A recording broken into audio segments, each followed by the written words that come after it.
Welcome! In this video, we will guide you through creating and configuring a PayPal application for your integration. To get started, log into your PayPal developer dashboard and select Apps and Credentials from the left navigation menu. Click on the Create App button in the top right corner. In the pop-up modal, enter your application name in the App Name field, such as Testing App WPWebElite. Keep the app type set to Merchant, select your Sandbox business account, and click Create App. Once your application is created,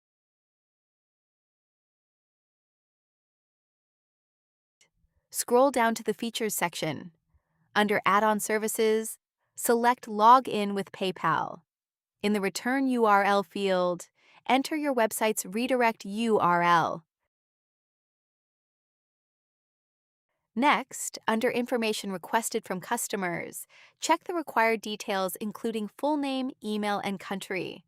Scroll down to enter your privacy policy URL and user agreement URL.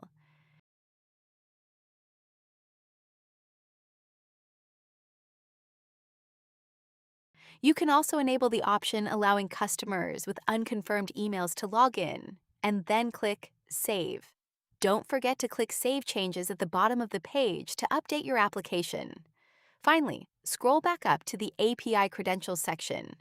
Here, you can access and copy your client ID and secret key to complete your setup. Thank you for watching.